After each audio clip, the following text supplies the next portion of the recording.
Olá, muito boa tarde. Cá está, à hora marcada, nós não falhamos. Cá está no ar o seu consultório, o seu programa de saúde, aqui do Porto Canal. Ainda ontem falamos sobre isso, é um dos programas mais antigos e por isso também temos de agradecer aos telespectadores que estão connosco todos os dias a aprender mais sobre a sua saúde. Hoje vamos aprender sobre 3 assuntos, se bem que os nossos médicos são generosos e, portanto, alargamos, tentamos compreender sempre o porquê das coisas. Hoje vamos falar de saúde mental, isto porque os portugueses, Portugal, é um dos países campeões, ou seja, é um dos países que mais consome calmantes e antidepressivos também. Hoje vamos falar sobre o uso excessivo ou não, vamos saber, temos um psiquiatra connosco, um médico psiquiatra, vamos perguntar. Vamos falar então sobre o excessivo uso de calmantes e antidepressivos também no nosso país. Hoje vamos também falar de reumatismo, doenças reumáticas, que são uma das principais causas de absentismo do trabalho, de afastamento do trabalho e de incapacidade também no nosso país. E hoje vamos também abrir as linhas telefónicas para que possa participar, como sempre, nunca deixamos os telespectadores de lado. Portanto, hoje o nosso tema é a medicina dentária. O nosso convidado é o Dr. João Espírito Santo, portanto, se quiser colocar perguntas, se pode colocar um implante, se pode fazer um branqueamento, se pode colocar uma ponte, o que quiser.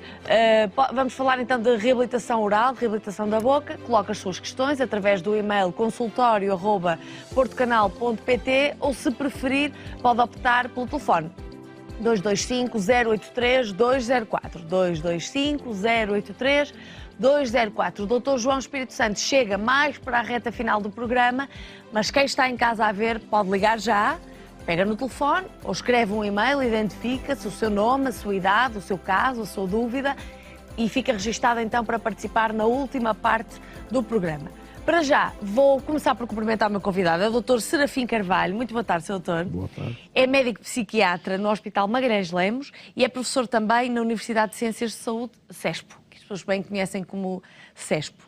E tanto falamos do excessivo ou não uso de calmantes. O que é certo é que o nosso país consome imensos calmantes, os nossos portugueses, e a propósito disso, não sei se já viram, se não viram vão ver agora, uma reportagem que passamos aqui no Porto Canal e que tenta explicar um bocadinho o porquê de tanto consumirmos calmantes. Veja e depois conversamos com o nosso especialista. O consumo de calmantes aumenta de dia para dia e Portugal, além de não ser exceção, é o campeão da Europa no uso destes medicamentos.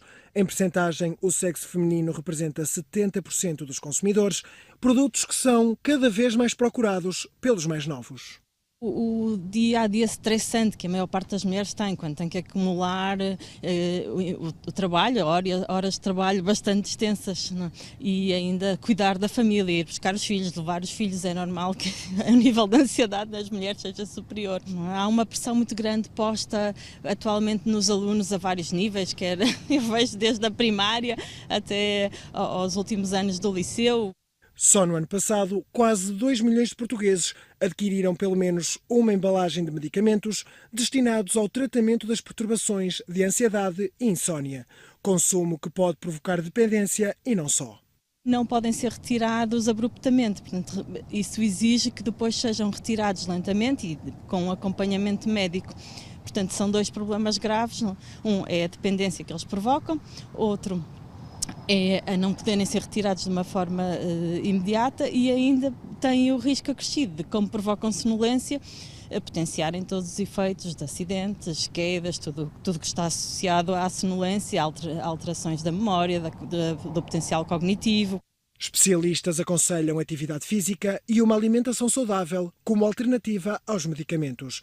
Em Portugal, é nos Açores onde se consome mais calmantes, segue-se as regiões do Norte e Centro e o Algarve registra a menor utilização. Valores que levaram a uma campanha de sensibilização dirigida aos profissionais de saúde. Portanto, perante isto, a minha atenção ficou em várias coisas nesta reportagem, que até está bastante completa. Os mais jovens também andam a tomar calmantes, doutor? É assim, toda a gente do universo das pessoas que utilizam calmantes o fazem e em geral por razões diversas, não é? Pois. Os calmantes, a reportagem não focou, mas há dois grupos inseridos nos calmantes. Um deles é o grupo dos tranquilizantes, ansiolíticos, que utilizam-se também para regular o sono, e depois há um grupo de fármacos, os fármacos Z, que normalmente são utilizados para só a insónia, o caso do Zolpidem, por exemplo. Os fármacos são utilizados nos jovens, há fármacos que são utilizados como abuso, obviamente.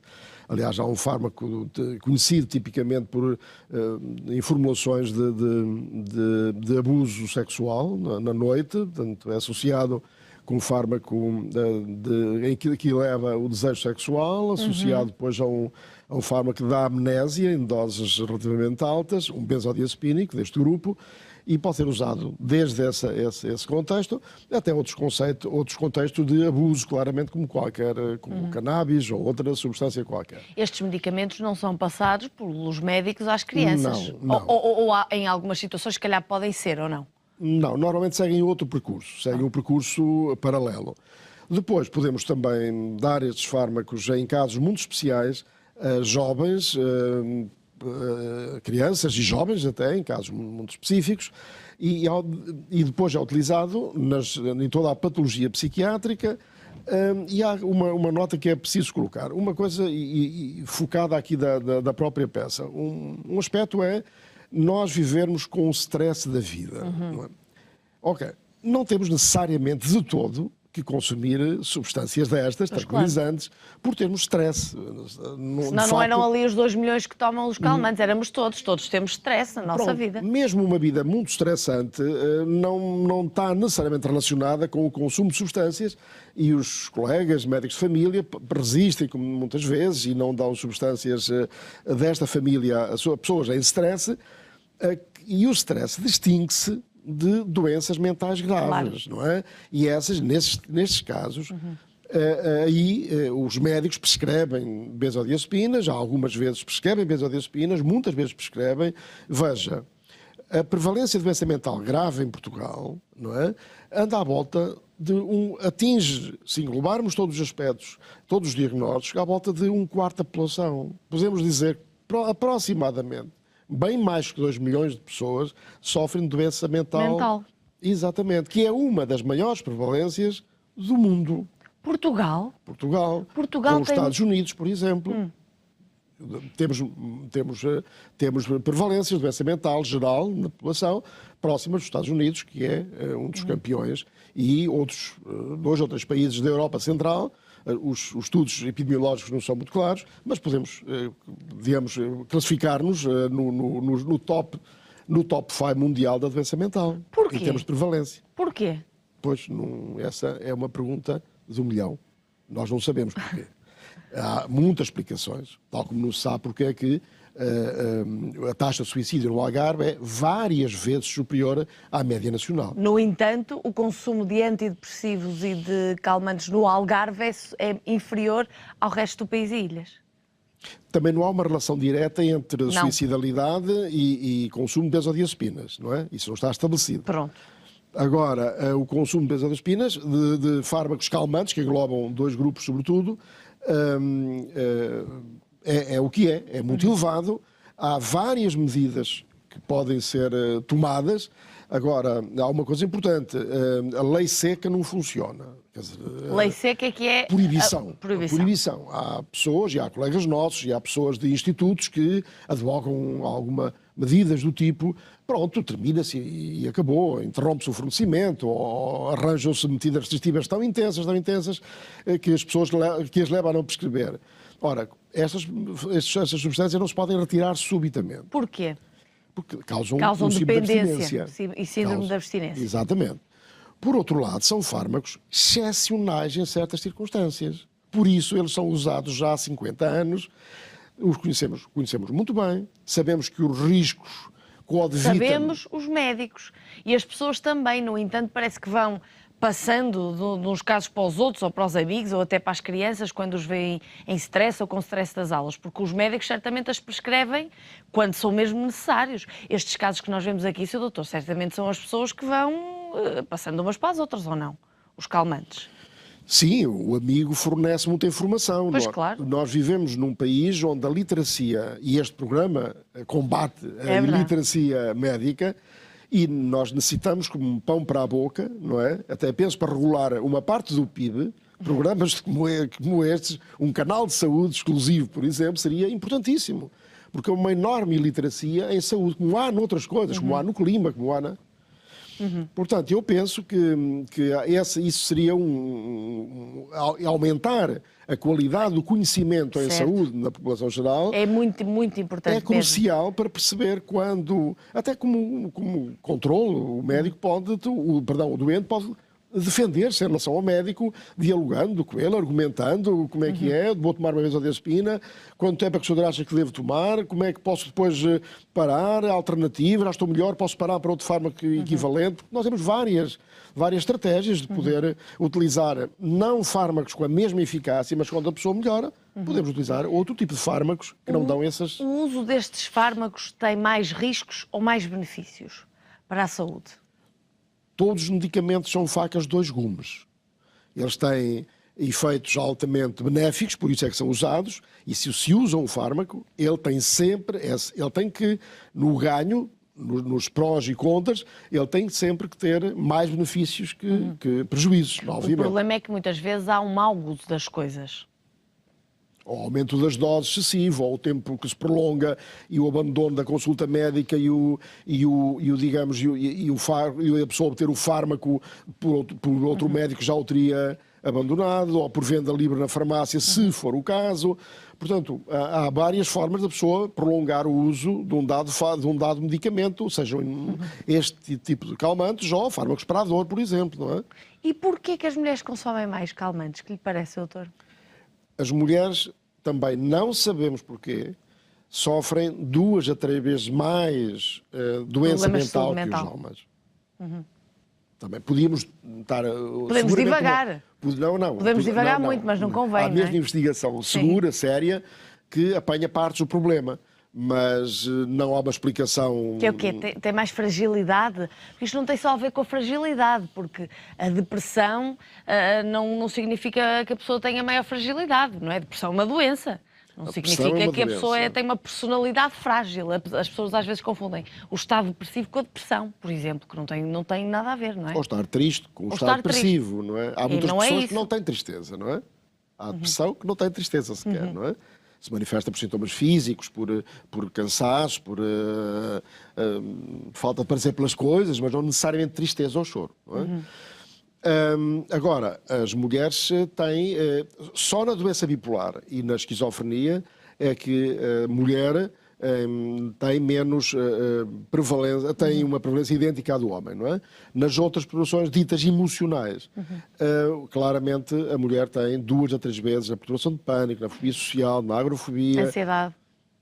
Também. A ansiedade, eu estou a falar de doenças mentais mesmo. Sim, de doenças, não de um problema tão... Sim, eu entendo. Um problema amplo, genérico, por exemplo, todos podemos ter ansiedade e não ter nenhuma perturbação mental, não é? E não tomar nada. Há alternativas para, por exemplo, eu fiquei preocupada ali com as crianças, fiquei mesmo sinceramente preocupada com as crianças, porque enquanto um adulto tem autodeterminação para dizer vou tomar este calmante para dormir melhor, ou para combater as insónias, ou para combater a ansiedade, uma criança não, toma aquilo que a pessoa lhe der. E, portanto, hoje em dia, os miúdos saem da escola para o futebol, do futebol para o karaté, do karaté para a música, da música para o inglês e por aí fora. Isso pode criar algum stress, os pais dão-lhe calmantes. Eu não sei se é nestes casos, mas eu vejo muitas crianças a depender de calmantes e não entendo o porquê das pessoas lhe darem, porque os pais têm que estar conscientes das consequências, até a memória pode afetar. E o equilíbrio. Eu não sou pedopsiquiatra, portanto não tenho tanto acesso a essa informação nessas camadas, mas na minha passagem, nós fazemos meio ano de pedopsiquiatria, na minha passagem, também tenho 3 filhos e 2 netos, na minha passagem pela infância e na minha abordagem dos pais, não vejo que essa história, sketches que montou, leva a consumo de substâncias. Não estou a ver que alguém que anda em 3... Não percebo então porque é que dão calmantes às crianças. Pois, não sei se será nesse contexto. Agora, há situações, veja, Há uma especialidade chamada pedopsiquiatria. E há crianças com muitos problemas psiquiátricos, não é de ansiedade, não. Há crianças com problemas psiquiátricos graves, não vou falar de psicoses, de autismo, de fobias muito graves, Mas aí de tem depressão. indicação prescritas pelos médicos, não dá para os pais inventarem, não é? As outras, não sei se foi eventualmente um excesso de linguagem da peça ou uma impressão, porque sabe, muitas vezes confunde-se conhecimento com impressões pessoais, não é? O médico deve ser um cientista, deve informar baseado em conhecimento científico, em dados obtidos por métodos científicos. Agora, não conheço, não sei se isso é frequente, que eu saiba, não é. Okay. Crianças em stress, no dia do stress, do bom stress, digamos assim, ou do stress, mesmo da do stress, vida, com alguma da energia da vida, energia, temos uma vida com alguma energia, leva, e muita atividade, leva a consumo de substâncias. Pelo contrário, presumo que seja ao contrário. Pois, não é? Depois chegam à caminha e dormem bem. Por exemplo. Sr. Doutor, quando falamos do consumo excessivo de calmantes, é a mesma coisa que dizer antidepressivos ou estamos a falar de coisas totalmente diferentes? Porque nós também somos um dos países que mais consome antidepressivos. É verdade, é verdade. Aliás, o que subiu 270%, até há pouco tempo atrás, foram os antidepressivos, não foram os tranquilizantes. Os tranquilizantes têm mantido uma taxa de consumo nos últimos 10, 15 anos, muito idêntica. Estável, não é? Estável, mas elevadissimamente, passo o advérbio, muito elevadamente digamos, o nível de consumo, a taxa de pessoas a percentagem de pessoas que consomem é muito alta, e é muito alta há anos, não é? Aliás, até houve um ligeiro decréscimo em relação a outros países. Agora, é muito alta. Anda no triplo ou no quádruplo, muitas vezes, de outros países, e 10 vezes menos, 10 vezes mais que outros países. Portanto, não houve uma grande alteração ao padrão muito elevado de consumo de calmantes, que inclui benzodiazepinas e fármacos Z, como, por exemplo, os Zolpidem. São 2 grupos de fármacos, basicamente. Agora, os antidepressivos não. Os antidepressivos houve uma subida enorme nos últimos anos, porque as linhas de orientação, as guias de orientação das sociedades científicas, das entidades, da Direção-Geral de Saúde, por exemplo, que nos dá orientações clínicas prescritivas, orientações de que o que devemos fazer para nestas situações, não é? aquela doença, seja lá o que for, hipertensão, reumatismo, depressão, ou o que seja. Portanto, e as recomendações foram para prescrever antidepressivos no lugar de benzodiazepinas. Então, o que aconteceu foi que houve um aumento enorme não sei se foi por isso, mas houve um aumento enorme de antidepressivos, mas sem redução do consumo de benzodiazepínicos. Doutor, o que é importante as pessoas lá em casa que se estão a ouvir esta conversa assim a regalar os olhos, a dizer, ups, este se calhar é o meu caso, se calhar ando a abusar da medicação, ou tomo mais do que o prescrito, ou dou uma amiga. O que é que as pessoas lá em casa precisam de ter consciência acerca deste assunto? Eu penso que estes fármacos têm aspectos relacionados, digamos, perguntava há bocadinho, os efeitos secundários sim. Não são muitos, não é? Os efeitos secundários físicos, digamos assim, são fármacos extremamente seguros. Podemos dizer que são fármacos extremamente seguros do ponto de vista, eles não fazem muito mal ao corpo, por isso se vendem da mesma maneira há tantos anos, sem haver... Portanto, em uso comum, são fármacos extremamente seguros. Agora, se falamos de pessoas idosas, por exemplo, são fármacos que estão relacionados com o aumento, nas pessoas que o tomam, de quedas. As pessoas idosas têm muito mais quedas que as pessoas que não consomem benzodiazepinas. Matam, levam-nos muitas pessoas, principalmente os idosos. Os idosos com quedas é um problema muito grave. Depois, em todas as faixas etárias, eles aumentam a sedação. Dependendo da dose, obviamente, tem um risco de aumentar a sedação. E a sedação, por outro lado, também está ligada a acidentes. É o que nós chamamos, aumentam a toxicidade comportamental. Aumentam o risco de a pessoa falhar numa máquina, na condução, etc. Também dependendo da dose e da tolerância comportamental de cada um. Entendo. Portanto, mas o mau uso, o uso excessivo, pode levar a que uma pessoa esteja a conduzir e os sentidos não reajam. Exatamente. Por exemplo, a trabalhar com uma máquina, não é? E os sentidos não reajam. Até pode afastar a pessoa do trabalho. Claro. Pronto. Claro, no limite. Claro. E há acidentes que poderão eventualmente ter relações com substâncias deste tipo. Portanto, desde logo, o início de um tratamento deve ser de alguma maneira, feito com algum cerimonial, não é? Depois, tentando que as pessoas que não têm que tomar para sempre, porque já começam a haver artigos, de facto, de países onde normalmente se é muito restritivo, como no Norte da Europa, na Península Escandinávia, em que já há artigos a descrever. Há um lugar para as benzodiazepinas, por exemplo, para longos tratamentos. Exatamente nestes quadros em que elas são fundamentais. Mas depois, a grande parte dos casos, as pessoas têm que, obviamente, negociar com o seu médico. Podem ser as... Têm de estar informadas para saber o que dizer, o que perguntar, não é? Os médicos, naturalmente, é bem possível que precisem de uma melhor consciencialização nesta área. Vamos todos reduzir o consumo das benzodiazepinas, onde eu me incluo. Eu próprio luto todos os dias para prescrever menos benzodiazepinas. Eu lido com uma área... tenho uma área de interesse muito forte nas perturbações emocionais, que engloba a depressão e as perturbações da ansiedade. Não é a ansiedade comum, é a ansiedade doentia, séria, problema grave, e onde se consomem mais benzodiazepinas. Mas, mesmo assim, eu, por mim, tento fazer isso. Agora, é algum trabalho que todos os médicos terão que se esforçar um pouco mais em relação a isso. Obviamente que os hospitais podem criar task forces, grupos de trabalho no próprio hospital para reduzir os consumos. Agora, eu penso que a luta tem que vir de dentro. De dentro, não é? sim. Era isso que eu queria dizer, apelar ao seu bom senso comum, agora não como médico, como cidadão. O que é que estas pessoas devem fazer? O que é que deve ativar na sua cabeça para controlarem a próxima vez que forem abusar e saberem que estão a abusar de um medicamento deste? O que é que devem tentar fazer? Controlar os ímpetos, tentar procurar grupos, como dizia nos hospitais? O que é que as pessoas devem fazer? Eu penso que as pessoas que estão numa situação de consumo, por exemplo, de consumo de benzodiazepinas, há muito tempo, que as têm que consumir em altas doses, em muitas doses, em doses muito elevadas, a primeira coisa que poderiam fazer é tentar negociar com o seu médico, digamos, o ato médico, a interação médico-doente é uma negociação.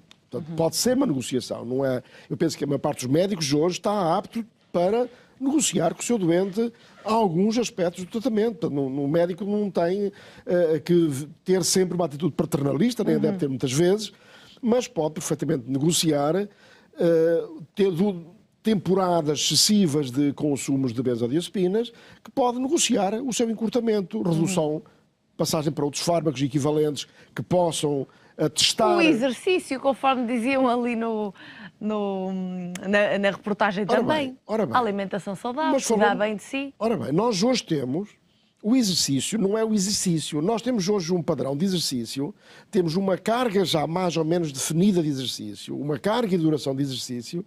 Nós temos hoje, eu tenho um interno meu que fez o doutoramento na depressão resistente, comparou o exercício físico com a depressão. Portanto, o exercício hoje está mais ou menos estudado, a carga necessária para ter efeitos sobre a mente. Certo. Há já uma carga bem estudada, com equipamentos, acelerómetros e outros equipamentos de consumo de oxigênio, por aí fora, que nos dizem que uma determinada carga de exercício, um determinado tempo com essa carga, dá um determinado efeito. Nós já sabemos isso, muito bom sobre a mente, sobre a depressão, sobre a ansiedade, sobre outros parâmetros, mas também sabemos que, por exemplo, psicoterapia, particularmente cognitivo-comportamental, pode ser muito útil a ajudar as pessoas com dependência de substâncias. Lá está, as pessoas têm que estar informadas e saber o que por lhes faz exemplo, bem. A meditação mindfulness é outra estratégia que utilizamos. Tudo isto são estratégias sérias, demonstradas já, que são que às vezes as pessoas olham um bocadinho de lado. Meditação, não sei se isso é para mim, mas às vezes... Meditação, mindfulness, é uma especificidade oriental aplicada por clínicos à clínica. Não é? Ok, sim, Portanto, nós estamos a falar de uma coisa meia que não se compreende. Muito bem, portanto, aqui já respondemos a muitas questões, deixamos muitos pontos em aberto que eu acho que as pessoas lá em casa vão ficar despertas e vão investigar sobre estes assuntos. Doutor Serafim Carvalho, muito obrigada, foi um gosto tê-lo aqui. Foi um prazer, eu é que agradeço. Obrigada, até um dia destes. E de facto, nós vamos continuar. A seguir vamos falar de doenças reumáticas. Se Portugal tem muitas pessoas com problemas de saúde mental, também tem muitas pessoas com problemas de absentismo no trabalho, graças a estas doenças reumáticas, e depois abrimos as linhas para que seja você a fazer as perguntas e coloca desta vez as perguntas ao nosso médico dentista, Dr. João Espírito Santo, 225 083 204. Até já.